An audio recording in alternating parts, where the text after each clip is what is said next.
I'm back at the forge. Hooray! Let me show you some works in progress. Tim's knife. It is still in progress. I want to get these scratches out and work up the handle. Get it sent out. Sorry about the delay, Tim. Estoy siendo un poco huevón. Now, there's the Arcadia bush knife 2.0 in Damascus steel. Needs a lot of grinding. I don't really like working on it that much. Makes me nervous. I prefer, right now, this kind of thing. 5160. Also 5160. Actually, I think this is 5162.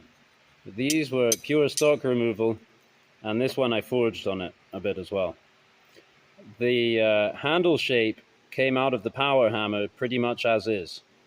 So all I did was tidy up these curves that were already there from the power hammer, the big blue power hammer over there. Blue Max. Yeah, so choils. And although they're on both sides, I actually think this is going to make for a very comfortable handle.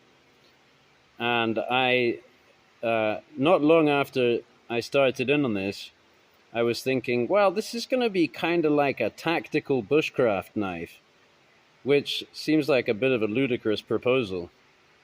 Maybe, depending. But now I've seen that there is such a thing already on the market, tactical bushcrafting. So there we go. We're going to have one more on the market, possibly.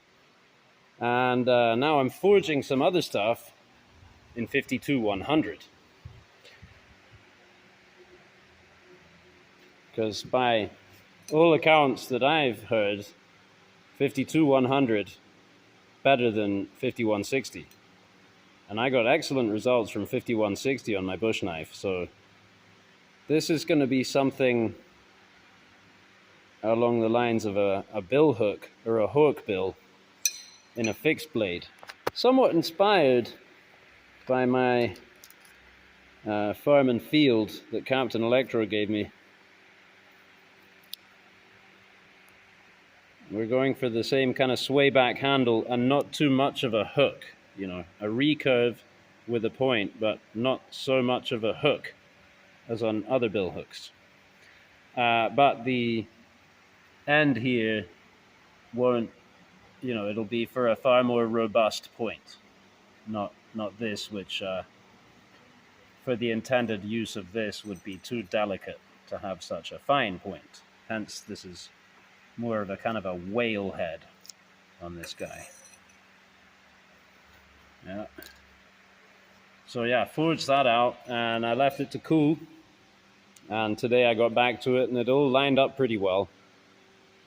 Now, one thing that Vinny advised me, because you see, I wanted this reverse distal taper. I wanted maximal thickness here at the end and then the blade to come in a little bit before getting to the handle. And so what I should have done really for better technique was to forge it extra thick and then grind this in later.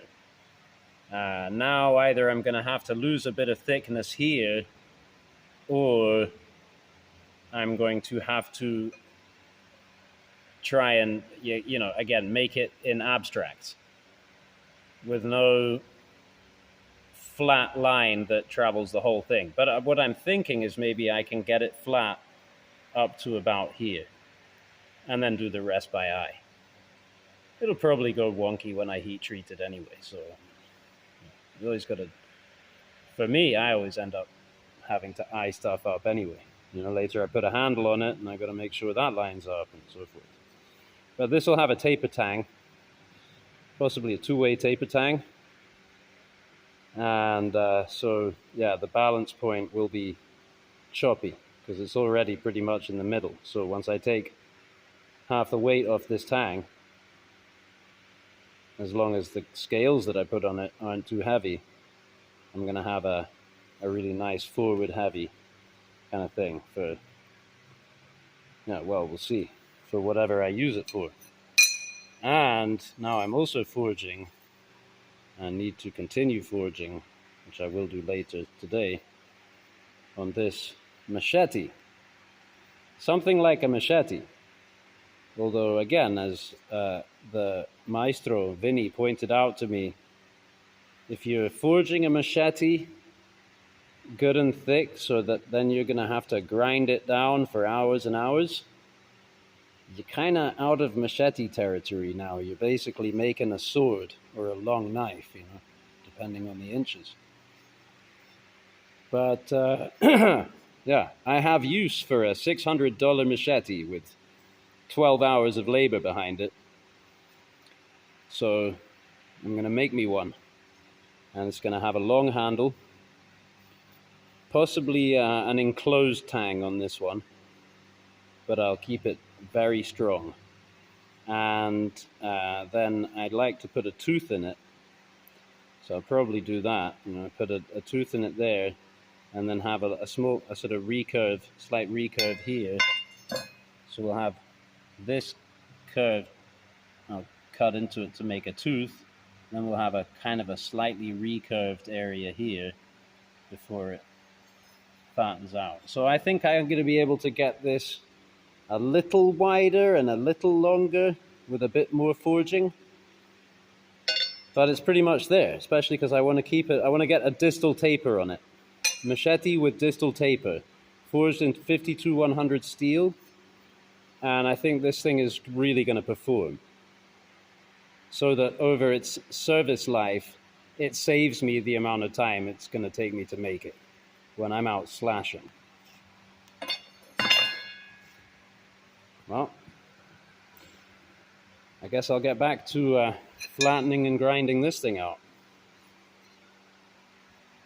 Thanks for watching.